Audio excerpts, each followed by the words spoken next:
السلام عليكم ورحمة الله وبركاته. ازيكم يا جدعان؟ عاملين ايه؟ معاكم هارلي محمود ورجعت لكم فيديو جديد.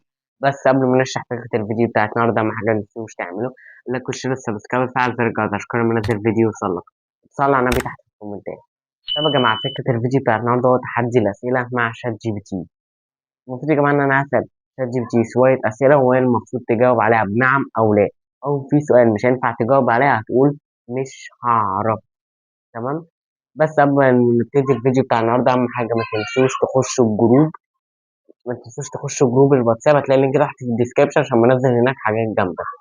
ما تنساش تشترك في القناه التانية عشان تشوف اول فيديو هينزل عليها، ولو مش فاهم القناه التانية دي هينزل عليها فيديوهات ايه او معموله لايه، هتلاقي الفيديو تحت في الديسكربشن.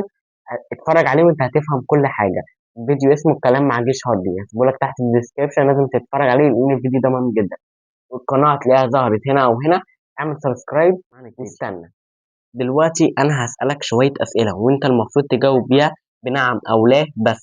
لكن لو في سؤال مش هينفع تجاوب عليه هتقول مش هعرف. تمام، جاهز تماما.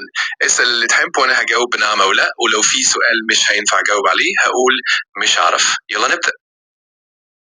تمام. أول سؤال، هل في على اليوتيوب واحد اسمه هارلي محمود؟ نعم، في واحد على يوتيوب اسمه هارلي محمود. طب هل هارلي محمود عدى 100 مشترك على اليوتيوب؟ لا، لسه ما عداش ال 100 مشترك على يوتيوب. طب هل هارلي محمود مسمي المتابعين بتوعه جيش هارلي؟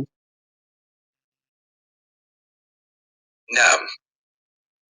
طب هل هارلي محمود فاتح قناة تانية بس لسه منزلش عليها أي فيديوهات؟ نعم. يا جماعة ده طلع عارف كل حاجة. هنكمل. طب هل الذكاء الاصطناعي عامة خطر؟ مش هعرف. طب هل تطبيق شات جي بي تي خطر؟ لا. طب هل هارلي محمود كان داخل مع المتابعين بتوعه اللي هم اسمهم جيش هارلي تحدي إن هو يوصل 200 مشترك؟ نعم. طب هل هارلي محمود كسب التحدي ووصل 200 مشترك ولا لأ؟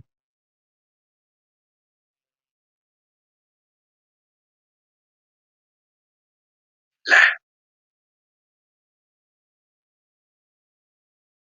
طب هل هارلي محمود القناة التانية مسميها يوميات هارلي ولا مسميها هارلي محمود؟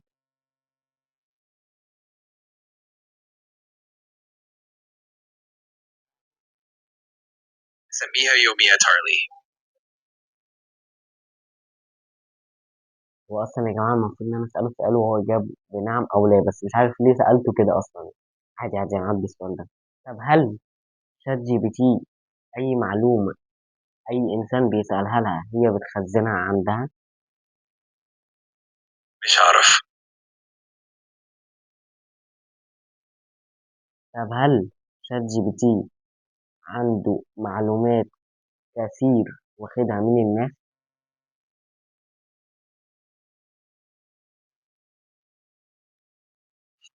نعم. دلوقتي يا جماعه انا لما سالته تطبيق شات جي بي تي بيخزن المعلومات من الناس قال لي مش هعرف. لكن لما سالته في معلومات كثيره من الناس شات جي بي تي واخدها قال لي اه. طب هل المعلومات الكتيرة اللي شات جي بي تي واخدها هو مخزنها عنده؟ مش هعرف.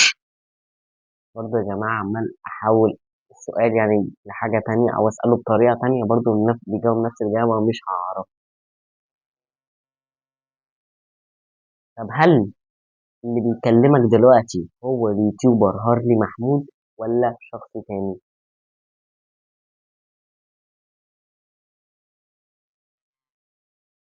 نعم. بس كده يا جماعة، كده خلصنا مع شات جي بي تي. زي ما انتم شفتوا المفروض إن أنا كنت بحاول أسأله أسئلة، يعني بحاول أسأله أسئلة وأشوف هو هيقدر يجاوب عليها ولا لأ. قولوا لي بقى انتوا استفدتوا إيه من الفيديو ده؟ واكتشفتوا ايه برضو من الفيديو ده؟ هسيبكم تخمنوا ايه تحت في الكومنتات. بس كده يا جماعه كان الفيديو بتاع النهارده خلص. اهم حاجه ما تنساش تعمل لايك وشير وسبسكرايب وتفعل زر الجرس عشان كل ما انزل فيديو يوصلك. ولو ما شفتش الفيديو اللي فات هسيبه لك تحت في الديسكريبشن. وما تنساش تعمل اشتراك في القناه التانيه اللي هتلاقي لينكها تحت في الديسكريبشن. وبرضه ما تنساش تخش الجروب، هتلاقي برضه ايه اللينك تحت في الديسكريبشن، ولينك الانستجرام برضه تحت في الديسكريبشن. بنزل لكم هناك على الانستجرام حاجات جامده. بس كده. سلام. اهم حاجه ما تنسوش تتفرجوا على الفيديو اللي فات الكلام ما عنديش هرمون.